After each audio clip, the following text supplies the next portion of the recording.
What is up, my Dexendrix? Welcome to the Crowder Lake. Today we are reading The Golden Rule, A Cinderside's AU by Koby J. Line. If you enjoyed this fic, I encourage you checking them out, link in the description to the author and their books. Chapter 1, The Prologue. Others the way you want to be treated. That was number one rule. The Golden Rule. It was the most important thing. It has always been, ever since Patton was old enough to understand that he was what everyone told him. So that's what he did. The feeling wasn't always reciprocated. Apparently the world that told him to care about others before himself didn't think of Patton either. So if Patton wasn't thinking of Patton, and the world wasn't thinking of Patton, who was thinking of Patton? The answer became quite clear to him as he started down the watery depths below him. No one was thinking of Patton. What am I doing here? Patton asked softly, running his hands along a metal bar keeping him from the edge. What am I doing? This was so selfish. He'd never been selfish in his life. Patton stepped back, folding his arms uncomfortably around himself. Just because no one cared about him didn't mean he had to leave. He had a lot to offer, right? Yes. He offered so much to the world, and the world gave him nothing in return. Patton wasn't needed here anymore. Patton grimaced, reaching to rub his eyes. As he did so, he knocked off his glasses and they fell into a rain-soaked street. Awesome. Patton sighed and knelt down, feeling carefully for his spectacles. His hand bumped them and he smiled, pushing them back onto his face. Now the world had come back. Patton didn't get up. He felt tired. He was tired, exhausted. Being nice to everyone all the time and getting nothing back was taxing, but it's who he was. He couldn't help it. That didn't make it easier. Huge clumps of emotion swirled around in his head, and Patton sighed, rubbing his temples. He was getting another headache. Then he looked back at the edge of the bridge. He just wanted to see. Who would miss Patton when he was gone? Who would think of Patton? He knew it was unhealthy. He knew he shouldn't care so little about himself, but he didn't know what else to do. If he wasn't helping other people, what was he going to do? Nothing. He'd die eventually if he wasn't making someone else's day better. Then why didn't he just die early? He was so selfish. Patton sighed and got to his feet, slowly turning away from the edge. He wasn't a selfish person. He wouldn't be the person who was that selfish. He couldn't. So he made his way back to his car, trying to banish the unhappy thoughts that plagued him.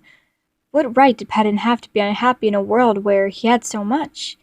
He slid into the driver's seat of his car and closed the door, but didn't turn in the ignition. Instead, he just sat there, staring at a tiny calendar. Today was circled with sparkling blue marker. Today was moving day. All his things were in a truck, and he was supposed to have unpacked at the new apartment by now. But instead he had come here. Patton rubbed his eyes again, taking a deep breath. He could do this. Change was okay. Patton took a deep breath and turned on the car, brushing hair of his eyes. He looked into the rearview mirror and forced a wide dad smile. Everything would be fine. He was always happy after all. Why wouldn't everything be fine? Chapter 2, Insomnia. Patton was hoping no one would notice him arrive, seeing as it was nearly midnight when he did. He left most of his stuff in the car and only carried a duffel bag in with him to his apartment, and slowly opened the door. All the lights were still on, which meant either his roommates were crazy or they still were awake. Patton stepped inside as he was met with two surprised looks. I'm Patton, he said, forcing a wide grin. I'm sorry I'm a bit late. You could say I was Patton pending. When in doubt, dad jokes are always the way to go. Hello, Patton. One of the others stood up, holding out a hand. Patton realized after a moment of staring that it was a handshake, which he gave enthusiastically. My name is Logan. Patton nodded, looking around the apartment curiously. The other person bounded to his feet, springing up like and giving a pose and with a flip of his hair. I am Prince Roman, he declared grandly. Logan sighed. I believe the surname comes after the given name in our culture, he said softly. Yes, but Roman Prince has less of a ring to it, Roman said, waving a dismissive hand as he shook Patton's hand as well. Well, I didn't expect anyone to be awake, Patton said, laughing nervously. It's not healthy for you, you know. Oh, yes, I know, Logan said, casting a strange look at Roman. But I simply cannot sleep with Disney music ringing through the apartment at all hours of the night. Roman rolled his eyes. One might think that such a miracle as Disney would help you relax, he said, gesturing towards the television. Do you like Disney movies, Patton? Patton blinked. Oh, well, of course I do, he said enthusiastically. They are pretty Disney. Roman stared at him, then snickered a bit before walking back to his seat on the couch. What? That doesn't... Oh, for goodness sakes, was that a dad joke? Logan asked, staring at him. Patton nodded. Best kind of joke, he declared. Logan sighed. Well, seeing as Roman's marathon won't be ending anytime soon, I shall go attempt to sleep, he said, turning towards the bedrooms. Patton waved, even though he didn't see. Good luck! He glanced at Roman, who was mouthing lines along with the characters as it played. He's right, you know. You shouldn't stay up so late. Roman looked at him with raised eyebrows. Patton, just because I know something doesn't mean I have to listen to it myself. Tapping his temple. I will turn down the volume if that's what you were requesting. That was probably the best he'd get, so Patton nodded. Thanks. Your room is third one down, Roman said, turning back to the TV.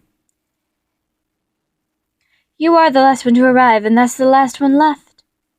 Thanks, Patton said again, turning down the hallway. A few moments later, he heard a volume lower to a dull murmur. There were 4 bedrooms in the hallway. The first door was shut, and the second barely ajar. He could see there were things already spread across the room, and had to assume it was Roman's, mostly because all of it was from the Disney Store merchandise, and also because no one was in there. He opened the third door and stepped inside, dropping his bag on the ground. He stood for a moment, listening to the dull murmur of the television. Roman was out there, alone. Watching television alone was never fun. Patton had too much experience with that. He sighed and looked down at his bag. Then he opened the door again and planted a grin on his face. Want any company? He asked, standing near the couch. Roman blinked and actually looked away from the TV for a moment, then grinned widely. Excellent! I should have known you wouldn't be able to resist, he said, flipping his hair again before gesturing for Patton to come over. Patton did, turning to look at the television. Currently on the screen was Sleeping Beauty and the part where Philip and Aurora were dancing in the forest. Patton hadn't watched a Disney movie in a long time. Now that he thought about it, he hadn't watched any movies in a long time. He spaced out, trying to remember the last time he treated himself to relaxation and entertainment. He couldn't remember. I love this part, Roman exclaimed, breaking Patton out of his thoughts. He began to sing along to the music, and did grand gestures and a lot of hair flips. Patton watched, amazed to see how happy Roman seemed to be. After a little while of Disney karaoke, mostly by Roman, he knew all the lines by heart, it appeared. Patton glanced at the clock. It was almost 2 a.m. We should really go to bed, kiddo, Patton said, tapping his shoulder. You need rest, and I'm sure you've seen this a lot, haven't you? I watch Disney almost constantly, Roman said happily, not seeming to care all about sleep. Patton frowned, looking closer to his face. At first, his skin seemed bright and healthy, but Patton was closer now. He could see just barely the edge of a dark circle under Roman's eyes. He was wearing foundation to hide it. He reached over and took the remote, face stern. Hey! Roman said, turning to stare at him. Patton, this is the most exciting... Patton paused the television, and Roman stared at him. You need sleep, he said, holding the remote tightly. When was the last time you did sleep? That's not the matter at hand, Roman said, grandly waving his hand in dismissal. Turn the television back on, Patton. No, Patton said, standing up. You are sleep-deprived. I could tell. Roman stared at him, his mouth hanging slightly open. "You met me 2 hours ago," he said, raising an eyebrow. "Why do you care if I sleep or not?" I just do," Patton said, folding his arms. He failed a bit with the sleeve of his cardigan around her shoulders. "So no more TV until those circles under your eyes are gone." Roman blinked. He reached up and rubbed underneath his eye warningly. "You saw that?" he asked sheepishly. Patton nodded and turned off the TV, then put the remote in his pocket. "Come on, Princey," he said, grinning widely. "Sleep isn't that bad." "But now, kiddo," Patton said, putting his dad smile on. Roman raised an eyebrow. "You want to be a prince, right?" "I am a prince," Roman pointed out, smirking. "What Disney movies do you know?" "All of them," Roman said without hesitation. Patton grinned wider. "Then you know what a dream is, don't you?" he asked, putting Roman to his feet. Roman beamed as he started to sing loudly. "A dream is a wish your heart makes." Patton nodded. "When you're fast..." He stopped, pouting at him. "Asleep," Patton finished softly, patting Roman's shoulder. "Come on, kiddo." Roman sighed, shaking his head. "I can't sleep," he said, spreading his hands. "My head is always too busy for sleep. That's why I have things like coffee and Disney to keep me occupied when I can't." "Well, you just have to tell your head to be quiet," Patton said, turning off the lights and walking towards the rooms. Roman followed, surprising him. "I can't," Roman explained. He seemed a bit troubled. "It just won't. I think of music that's never been sung, and stories that have never been told, and I just..." "Then sing them," Patton said, stopping outside Roman's bedroom. Roman blinked. "Tell them, if you're inspired, so do it." "That may help," Roman mumbled, running his hand through his hair. "But I don't think I'm very good at..." "You're a good singer, Roman," Patton said, adjusting his glasses. Roman flushed slightly. "And it doesn't matter if you're good at writing if you practice." Then he held up a finger and went into his room. Roman followed to the door and watched. Patton bumped his dumpled bag out onto the bed and dug through the mess, finally coming up with a small notebook and pen. "Here," he declared grandly, almost mockingly. Roman smiled away and accepted the gift. "Whatever keeps you up at night, just jot it down in your handy-dandy notebook," he said. Roman glanced at the plain leather cover and nodded. "If that works," he said, almost inaudibly. "Thank you, Patton. I suppose I could get to bed earlier, maybe cut down to one showing a night." He smiled, and Patton nodded, glad he'd managed to help his new friend. "You get to sleep as well, you know." "Oh, you're right," Patton shrugged. Roman bowed grandly, the wide grin on his face, before walking to his room and closing the door behind him. Then, and only then, did Patton close his own door and return to his bed. He listened while he put his belongings away. He heard Roman singing ever so softly. Maybe he was humming, but it was a tune he'd never heard before. After a while, the singing stopped and the apartment was filled with silence.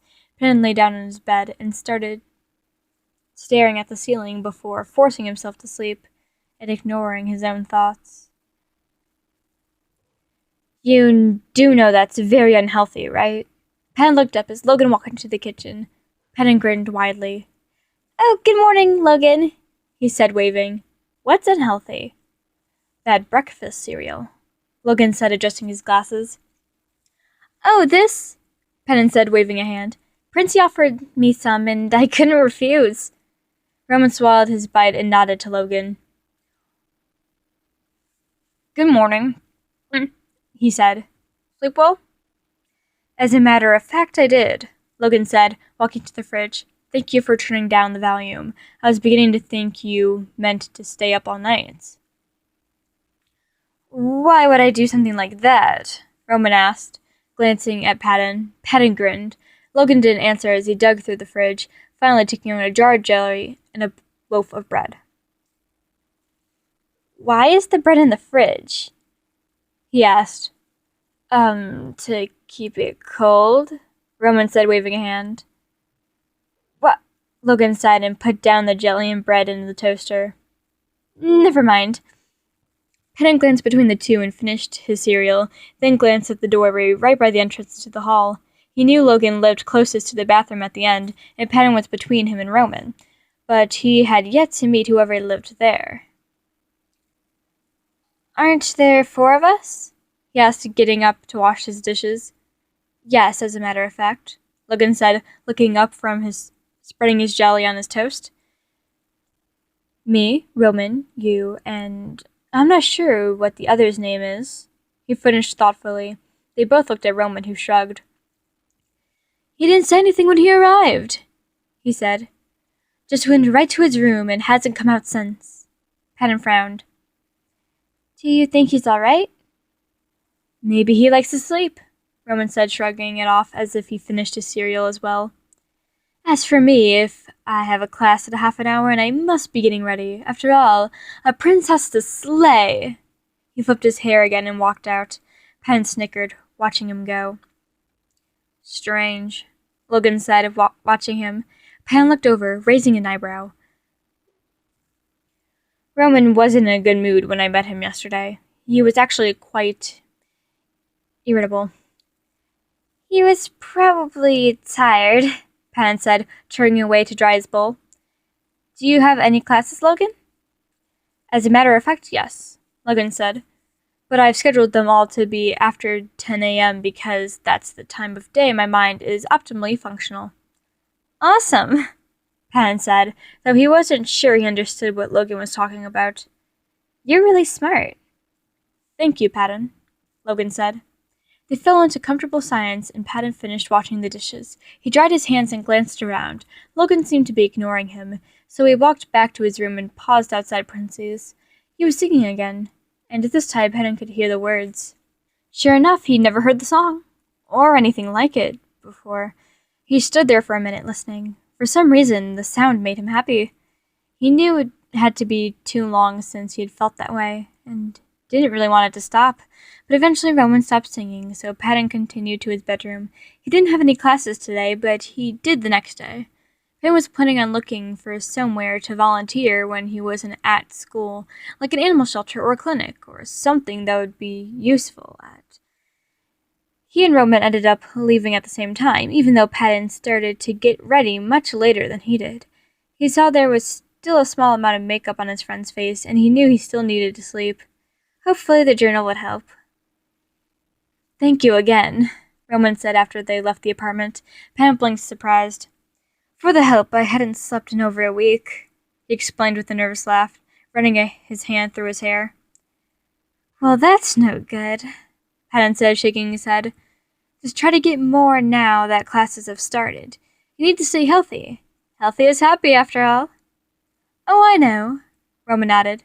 That's why I'm thanking you. Patton didn't really know what to say. He didn't get thanked very often.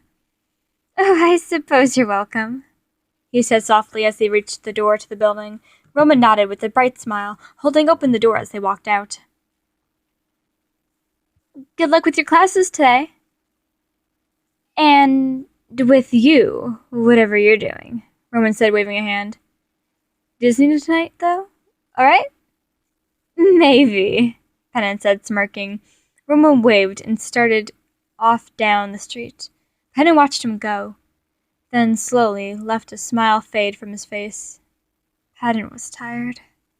3. Emotion. After a week, Patton was proud to note that Roman was getting sleep every night, almost as much as Logan did. Logan, he noticed, had a very regarded schedule.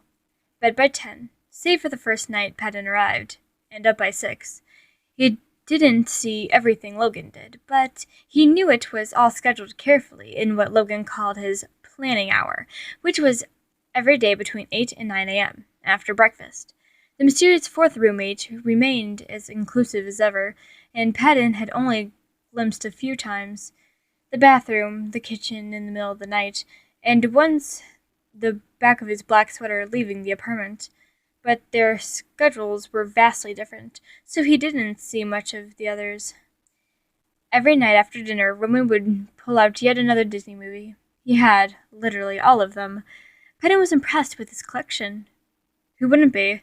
They worked their way through the older ones, Bambi, Snow White, Sleeping Beauty, and a few times. Patton had the sneaking suspicion Roman wanted to be like Philip, all in a week and a half.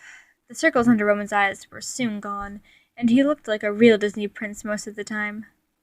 Patton watched his friend's mouth lines along with Mulan, eyes reverted on the screen.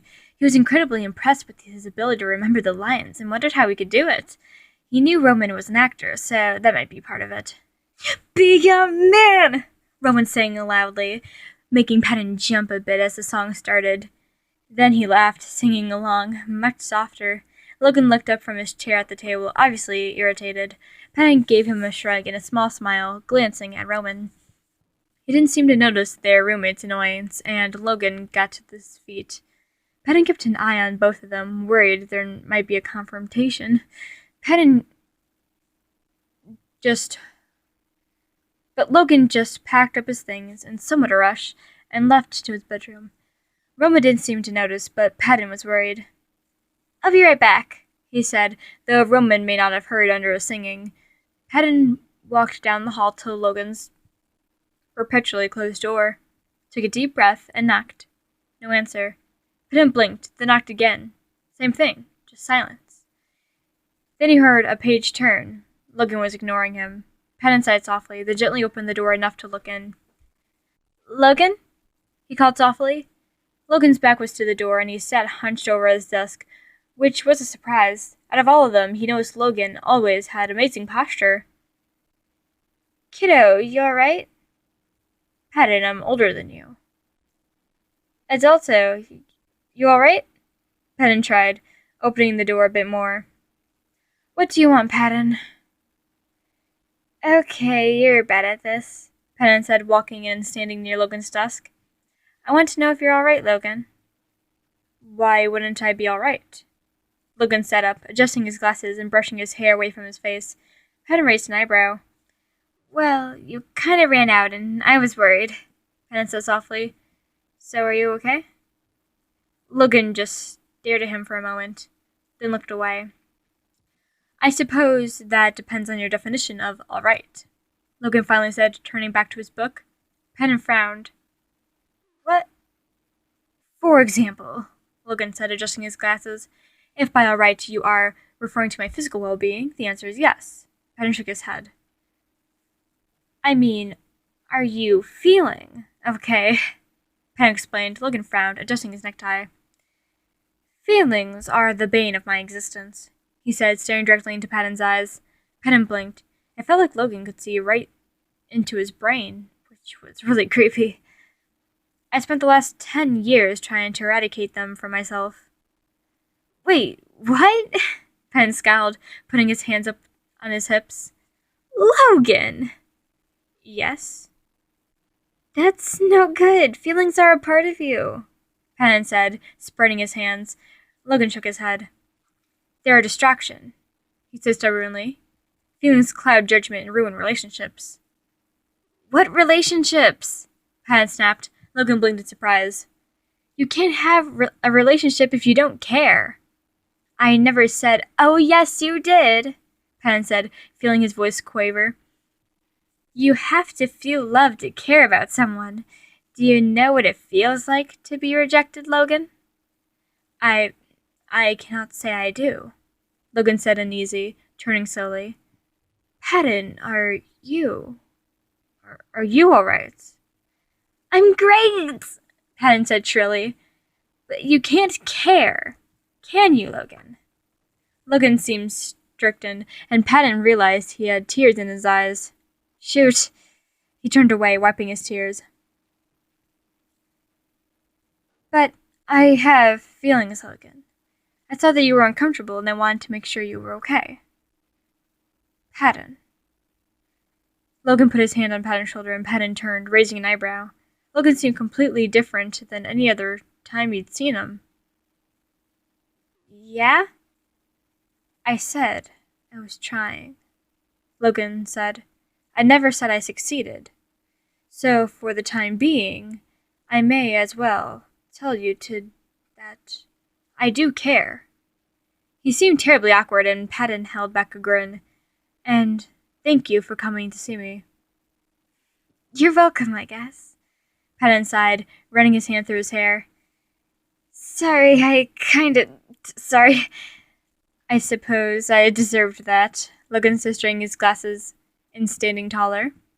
I was being practically stubborn with you a few minutes ago. But you're always stubborn, Patton said, shrugging. A small lull in his conversation let the noise of Roman's movie trickle in, and Patton listened idly to the sounds of Hans yelling. Patton? Logan turned back to Logan, surprised. Yeah, kiddo? Logan smirked, folding his arms uncomfortably. You were correct, he mumbled softly. When you assumed I wasn't, as you put it, all right. I know, Patton said. You were being stubborn, remember? I remember, Logan said, unnecessarily straightening his tie. I suppose I do you a small explanation if you'd like one. Only if you want to, Patton said, faking a wide smile. Logan turned away, looking around the spotless room. I've never really liked loud noises, he finally replied. Roman is a loud noise, if you understand what I'm saying. Yeah, I get it, Patton said. You could probably get him to turn down the volume if you asked him nicely. He did it when I did. I suppose, Logan sighed. Interacting with him is exhausting. Patton nodded, though he wasn't sure he understood. Why didn't he understand? He was supposed to help people be happy. He had to understand them to do that. He never really makes any sense. Have you noticed that? Well, kiddo, I'm older. Adulto, then, Patton said, smiling. Logan sighed. Just because it doesn't make sense doesn't mean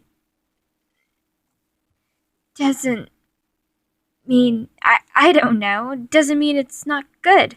You just gotta look from another angle, you know? I suppose you're right, Logan sighed, looking down at his homework. Thank you, Patton. I think I'll be... He paused.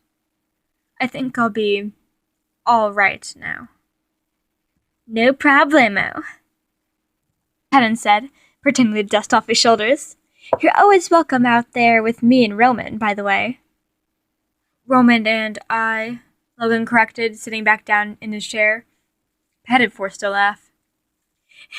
Yeah, I guess, he said. See you later, Lo. See you, Logan said, picking up his pencil once again and chewing on the erasure.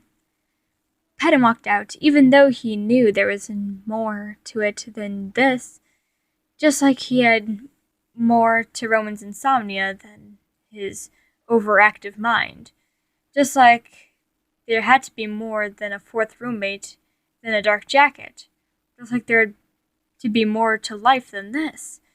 Patton was shocked at himself for thinking that. He knew the golden rule, and that was to focus on others before yourself. Anything else was selfish. Wrong. Patton turned away from the living room and went instead to his own, shutting the door safely behind him. The tears he had hidden from Logan came back, and this time he didn't stop them. Patton took off his glasses and rubbed his eyes, holding back loud sniffling noises. He didn't want anyone to worry about him, because then they wouldn't let him help them back. That's always what happened.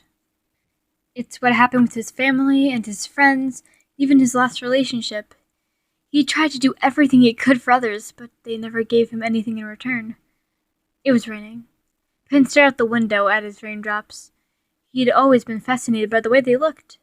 It was just cool. Roman was watching another Disney movie, the volume on low, and Logan was on the couch between them reading a book. He was always reading, and Patton couldn't help but wonder why. He turned from the window and glanced over Logan's shoulder. Hey, what you reading, kiddo? He asked playfully.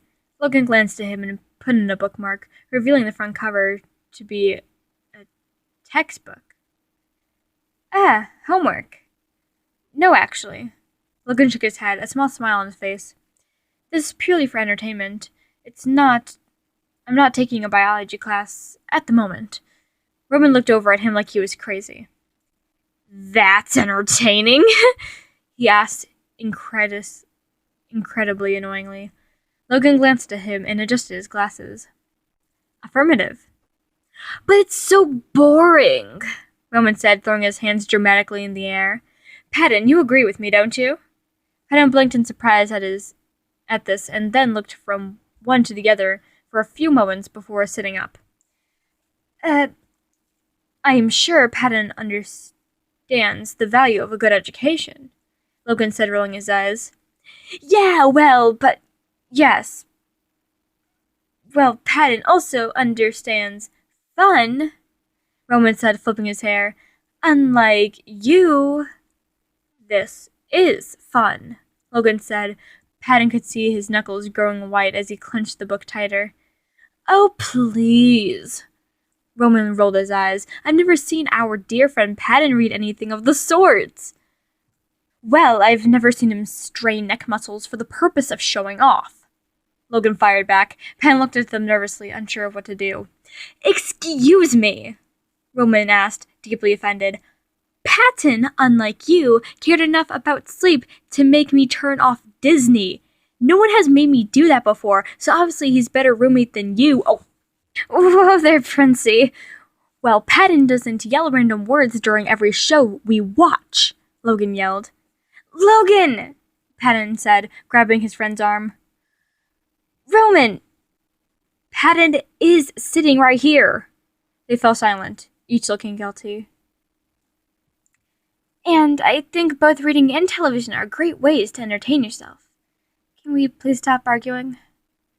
My apologies, Logan said, turning to stare guiltily at him. Patton blinked in surprise. I suppose I did let my anger get better of me. He glanced back at Roman. I apologize to you as well, though some of what I said was true.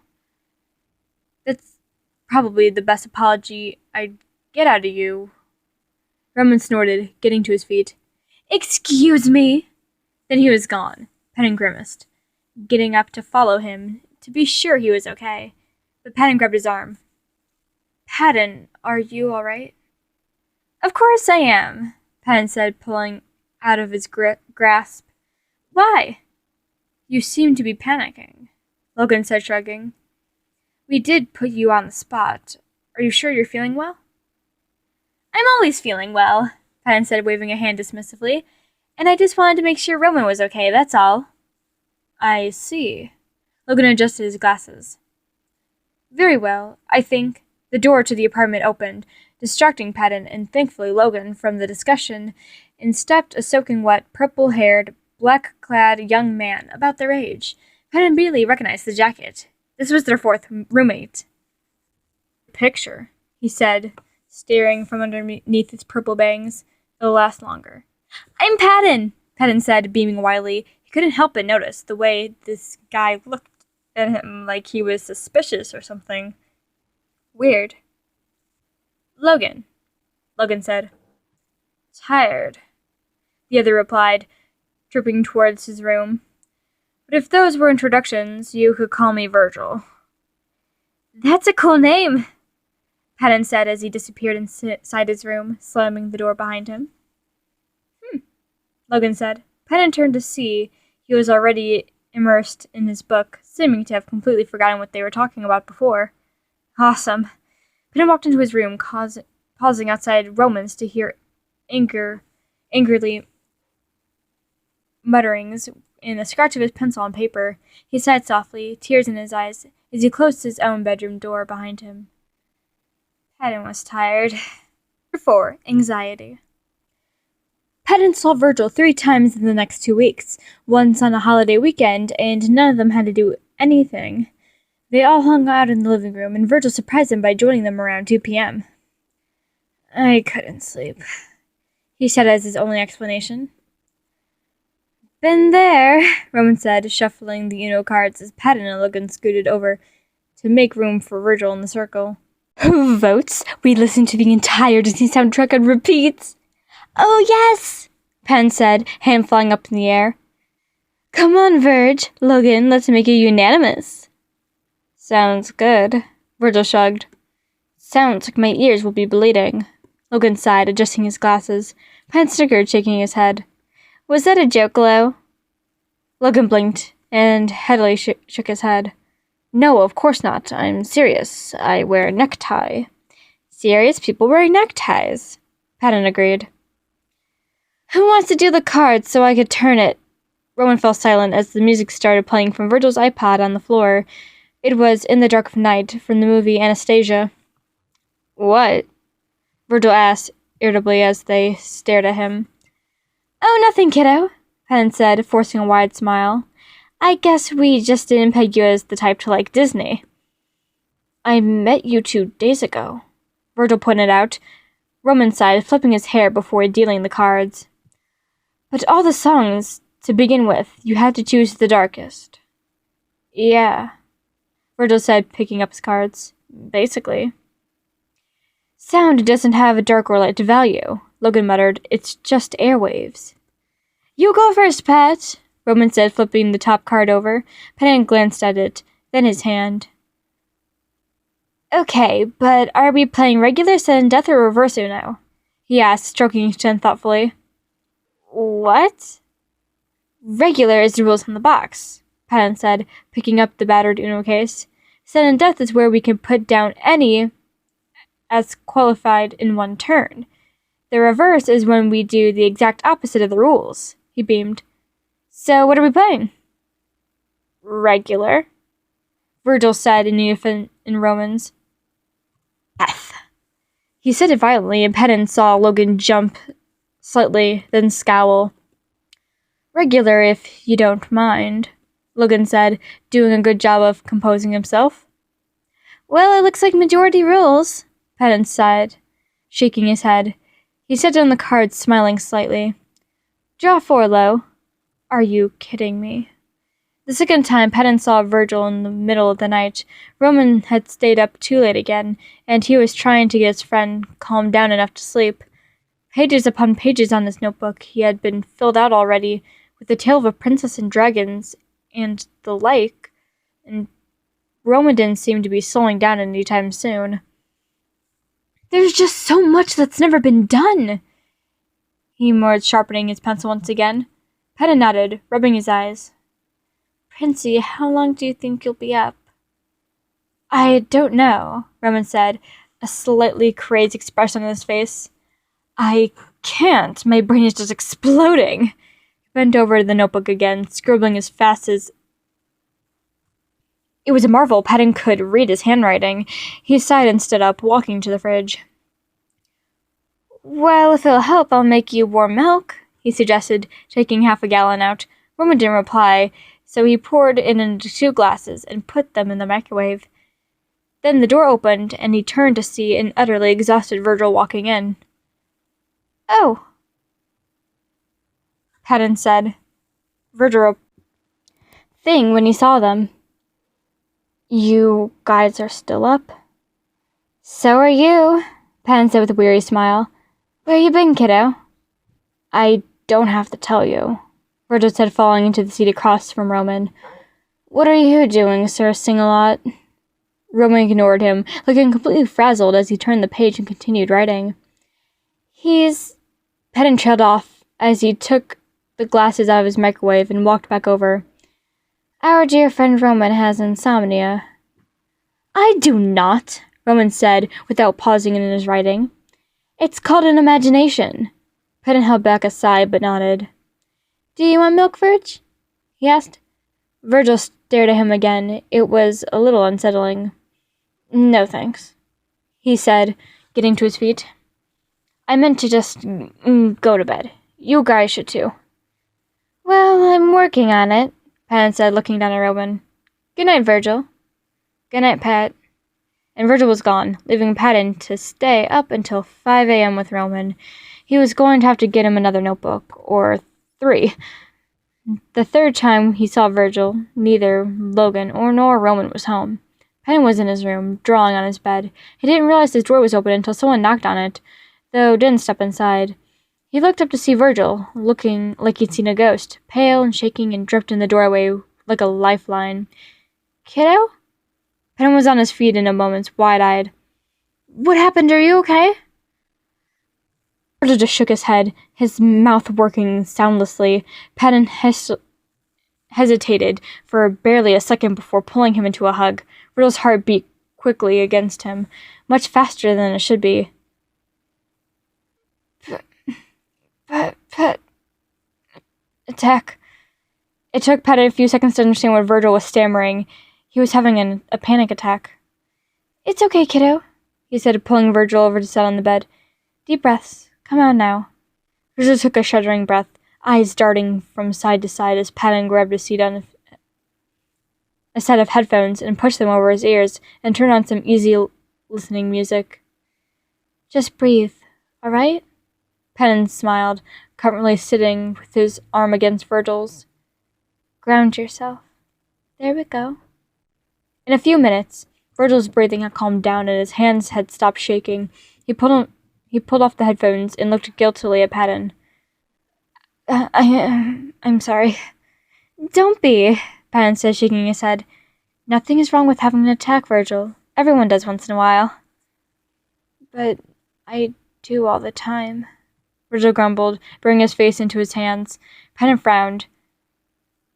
"I shouldn't have bothered you, but I just... You could always come to me," Patton said softly.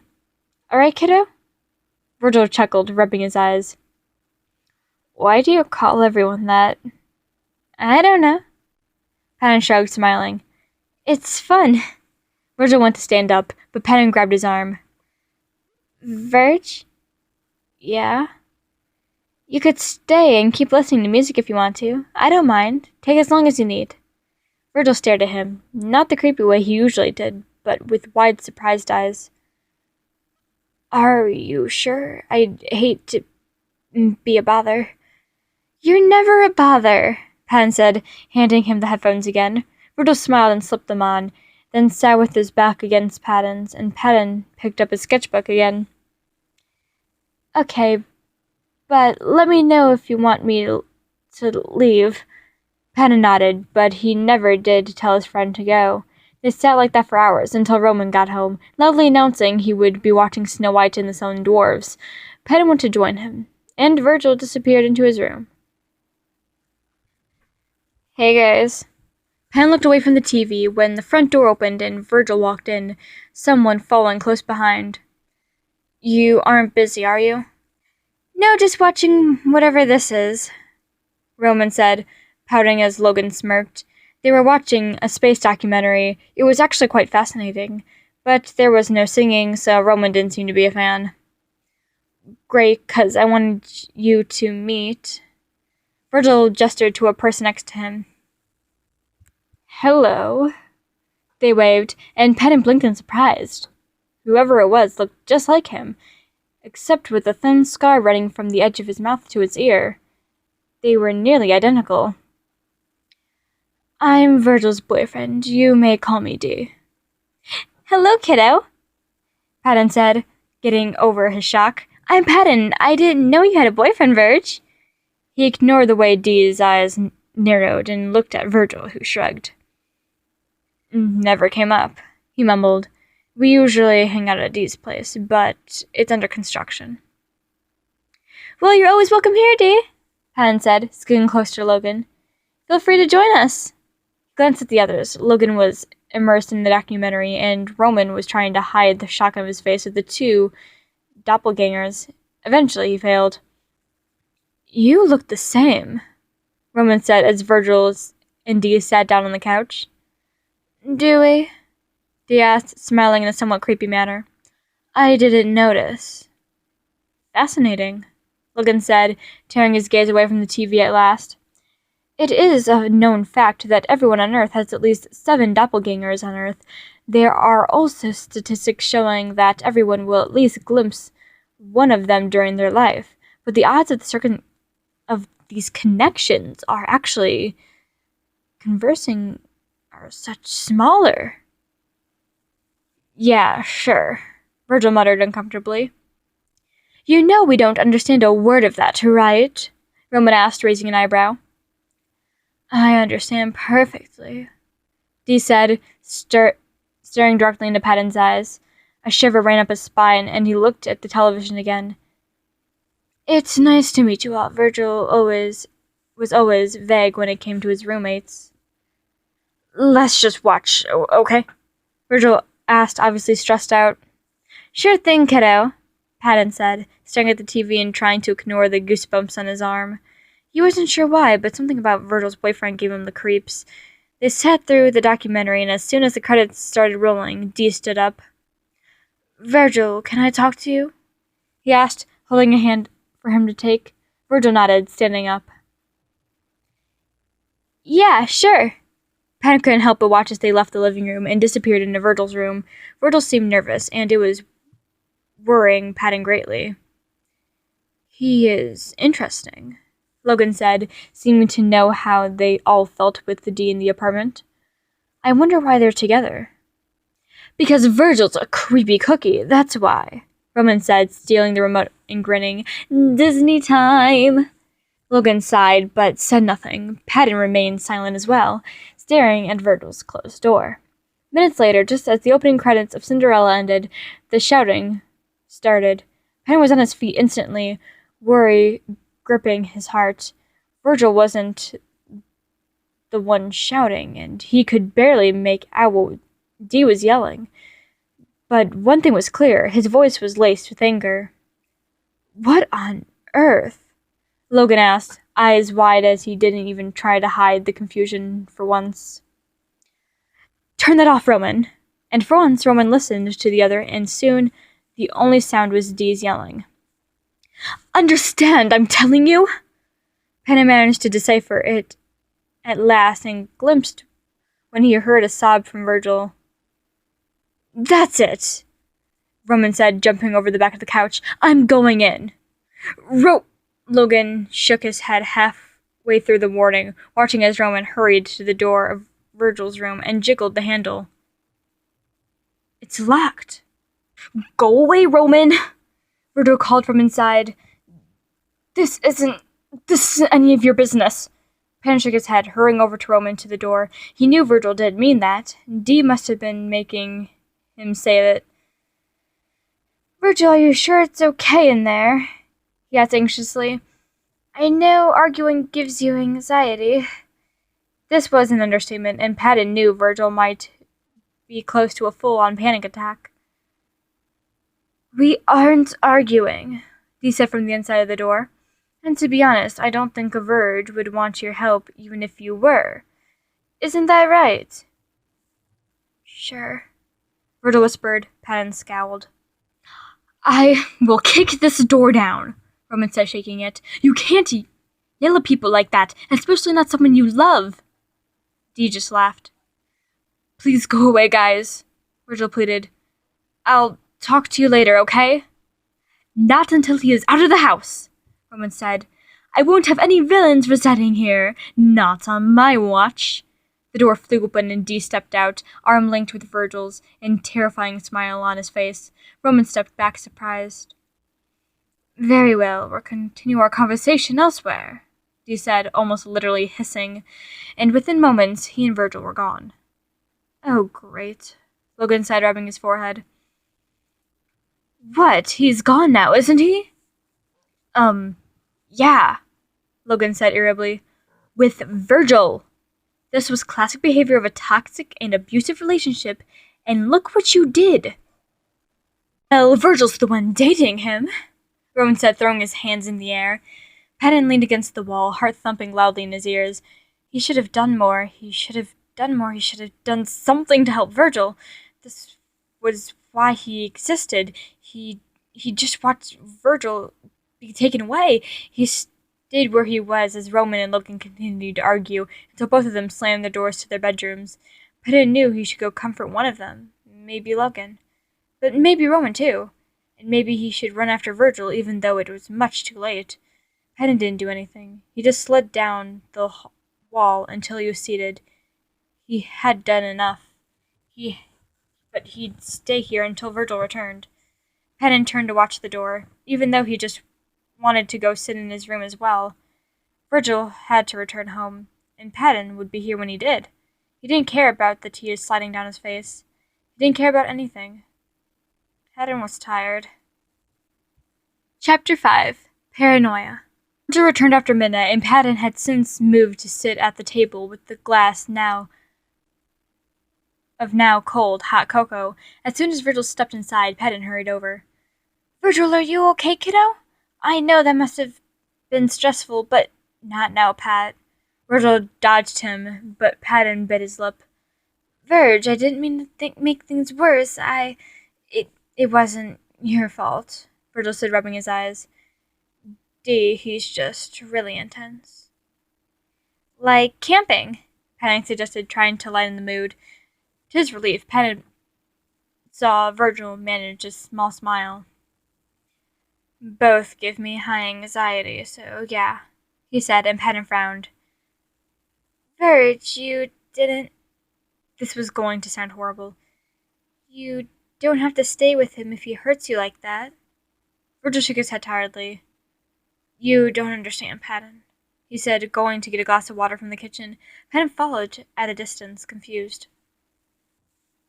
"What don't I understand, kiddo?" he asked.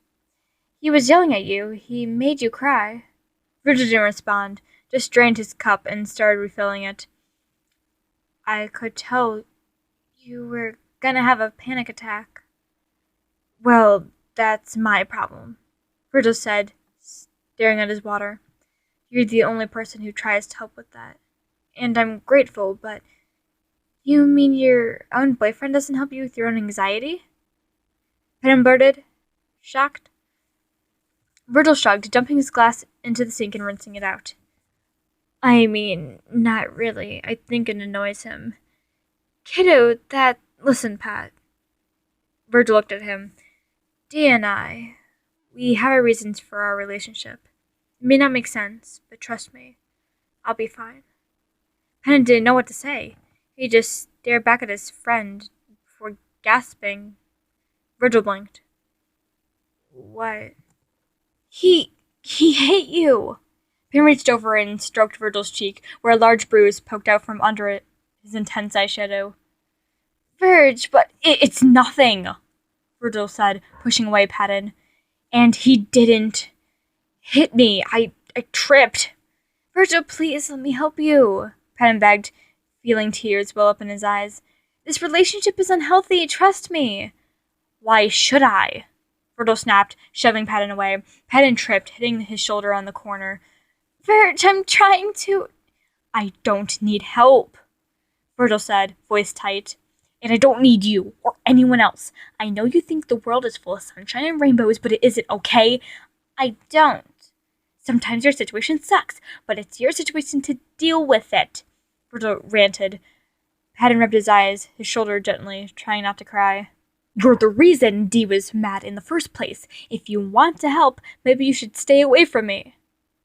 And then Virgil was gone, slamming the door to his bedroom. Patton wiped away tears and took a deep breath. Maybe Virgil was right. He was a little overbearing sometimes. Patton didn't want to hurt his friend, even if Virgil hated him. He washed the cup he had his hot cocoa in, and then turned off the light, deliberately and slowly. It didn't feel quite real. It was so weird. But he'd felt it before. Patton just needed some sleep. That's all. Patton went to his room, stopping outside of each of the others' door to listen. Virgil was crying, but he didn't want Patton near him. Robin, for once, was asleep already, and Logan was always asleep by now, so it was no surprise to hear him softly snoring. Patton closed his door behind him and took off his glasses, finally letting out his tears. Crying was selfish, but he couldn't help it. He had been trying so hard to make things better for the others, and it turns out he'd been doing the exact opposite. Did Roman and Logan feel the same way? Patton buried his face in his pillow and tried crying as quietly as possible. He didn't remember falling asleep, but Virgil was gone in the morning when he woke up. He didn't see anything of Virgil for 2 weeks, and it worried him. But Virgil didn't want him nearby, and he had to respect that. He tried his best not to bother Roman or Logan, and they didn't seem to care either way if he stayed in his room or out with them to watch Disney and or documentaries. Of course they didn't. Why would they? Patton was just Patton, there to help but not necessary. Patton wasn't necessary. He stared at the wall blankly, trying to think of something he could do to make up for his selfishness. He'd been so selfish. He wanted to help them so much he annoyed them. Patton was never supposed to be selfish. That he was pounded into the brain for years, ever since he was a kid. Selfish was the worst way to describe someone, but that's what he was. He heard the door of his apartment open and close in the back of his mind. Roman or Logan must be leaving. He whimpered to himself and wiped his eyes, then put his glasses back on. Patton took a deep breath, slowly letting the world seep back into his head. That's when he heard frantic noises from the living room. Virg, what happened? I need... Where? Patton was on his feet in an instant, but didn't move from next to his bed. He wanted desperately to go embrace Virgil. It was clear he was in the midst of a panic attack, but Patton couldn't get what happened out of his head. Virgil didn't want him. That was much clearer. He is having a panic attack, Roman. The best course of action is to remain calm. Calm? Roman yelled. Patton cringed. How can I stay calm when Surly Temple here shows up like this? He's not calm. Well, obviously he's not if he's having... Where's Patton? In his room, I suppose. Patton's eyes widened as he heard their footsteps hurry towards the door, and Virgil burst in without even knocking. Patton barely had time to dry his eyes before he saw the state of his friend. Virgil? Virgil looked awful. He was shaking and pale, save for the large bruise across his face. His regular black hoodie was gone, and he wore a short-sleeved shirt underneath. His arms were covered in bruises, in varying size and age. Patton stared. Patton? Virgil said pleadingly, looking around, like he expected Dee to appear anywhere. Help! Patton snapped out of it and hurried over, hugging Virgil gently. What? Roman seemed baffled. Patton tried to ignore him as he pulled Virgil beside him, locating the headphones on his desk and slipping them onto Virgil's head. In a few minutes, he was calmed down, but still holding tightly to Patton as they sat on the bed. Patton wasn't sure what to do about it. Virgil, if I may. Logan stepped inside slowly, looking worried. What happened? Logan, Patton said, pouting slightly. Does this seem like a good time to you? Well, I don't know, Logan snapped. I just want to know is that so terrible? Pat? Virgil whispered, looking at Patton with wide eyes. You were right. You were so right. Patton blinked, leaning away slightly. Right? He laughed nervously. Right about what? Dee, Virgil said, burying his face into Patton's shoulder. Patton frowned, but gently rubbed back anyway. What do you mean? Patton asked, looking from one to another. Patton swallowed. I don't understand, Virgil. You said it was fine. I said a lot of things I shouldn't have said, Virgil said. But you were right. He's toxic. He was the one who did this to you? Roman demanded, scowling deeply. When I get my hands on him, No, Virgil said, grabbing his head. Stop it. Stop what? Logan asked. Stop being so nice, Virgil growled. I can't. It'll be okay, kiddo, Patton said softly. You were right too, I suppose. I can be a little annoying sometimes. No, wait, I didn't, Virgil groaned, burying his face in his hands. I didn't mean that, Patton. Honest, you were right. Dee and I, it doesn't work anymore. It's over. Patton blinked, then nodded. Of course, the 2 weeks must have been difficult, and Patton hadn't been helping Virgil as he should have. Dee must have been an absolute nightmare, and Virgil finally had enough. That was why Dee hurt him today, he assumed. But at least Virgil would be alright. I'm sorry, Patton said, gently wrapping Virgil in a hug. Would you like us to call someone? Logan asked Virgil, straightening his necktie. Virgil shook his head. No one to call, he mumbled. I never meant to hurt you, Pat. And I know you probably hate me, but... Oh, of course not, kiddo, Patton said, forcing a smile. I could never hate you. I don't hate anyone. People make mistakes, and that's okay. Really? Virgil said doubtfully. Cross my heart, Patton nodded. Virgil smiled, wiping away tears. Thanks. Roman had left by then, hopefully not to do anything illegal. Logan glanced between Patton and Virgil for a moment before leaving as well, and Patton grabbed the iPod. What do you want to listen to, kiddo? He asked. Virgil shrugged. What's your favorite song? He suggested. Patton frowned. He didn't really have a favorite. He never thought enough about it like that. I don't know, he mumbled softly, looking away. I don't really listen to music that much. Roger frowned, taking the iPod away from him. He blinked in surprise. There were 3 playlists, each for one of Patton's friends. I keep it for you. Wow, Pat, Virgil said in awe. That's crazy. You know what they say, Patton said with a wide grin. Keep your friends close and all that. Enemies closer. Virgil finished, offhandedly scrolling through playlists with his name on it. You spent time on this, buddy.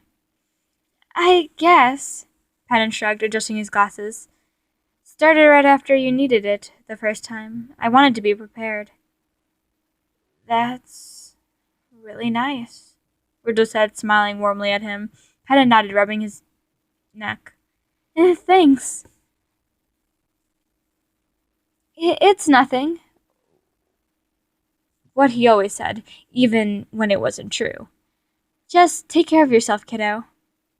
Patton had to get out of that apartment. Everything was just so confusing. That's why he was walking through the mall now, trying to find a way to stay from home as long as possible. Nothing he did was right. Not at all. He couldn't do anything without being selfish, and he hated that. Virgil didn't want his help, but he needed it. Patton wanted him to be happy, but instead he made things worse, and it's so frustrating. He sighed, rubbing his eyes, walking into a random shop along the hallway. Hot Topic, he noted, and he cared to look around. He never really shopped there, but it would distract himself with anything. Patton walked through the first dark aisles, not paying much attention to the things he looked at or the few people that were in the store. His mind was racing furiously, trying to figure out what was the right thing to do. He had to know. He had to find a way to make everyone happy. But everything he tried just ended in disaster. Patton glanced at his watch. He'd only been out for 35 minutes. Patton jumped when the voice sounded behind him. He felt like he heard it somewhere, but he couldn't. When he turned around, he knew whose voice it was. Patton's eyes widened and he backed up, almost knocking over the rack of clothing. Whoa, hi, he mumbled, glancing around for an exit. Dee was blocking the only one. Awesome. I didn't expect to see you here, or ever again. Dee was blocking the exit, he noted again. Dee was glaring directly into Patton's eyes. Especially after last night, I'm sure Virgil came crying back to you. Look, I don't... Patton tried to walk around him, but Dee grabbed his arm. I'm not sure why you're like this, but you hurt Virgil. He needs people in his life that care. I do care, Dee snarled, and you took him away from me. I did nothing of the kind, Patton said, trying to pull away. Leave me alone, please. I don't think so, Dee hissed, eyes narrowing. Patton sighed, shaking his head. Well then, tell me what you want, he asked irritably, surprising himself. He just wanted Dee to leave him and everyone he cared about alone. But of course that was too much to ask. He shouldn't even ask. It was selfish. Dee could bother him all he wanted, as long as he left Virgil out of it. I want you, Dee said, grip tightening painfully around Patton's arm. Patton scowled. What?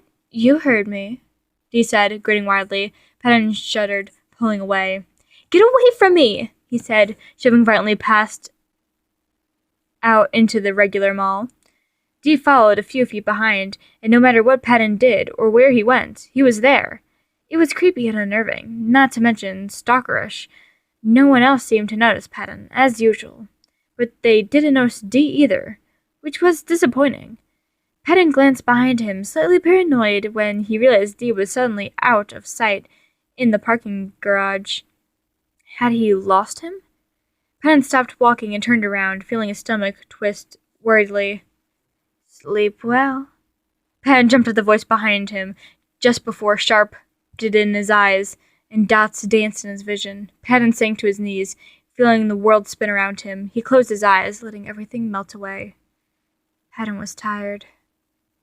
Well, that is it for this week. I hope you liked it. We're gonna read next week, so hopefully you like that too. Stick around if you want to hear the ending, which I'm doing the rest of the book next week in a better way because we have 7 chapters left. I was gonna do 6 and 6, but the 5th chapter already, from 1 to 5, already took an hour, and I don't want to make these over an hour too much, so yeah, I hope you enjoyed, and like always, do your best.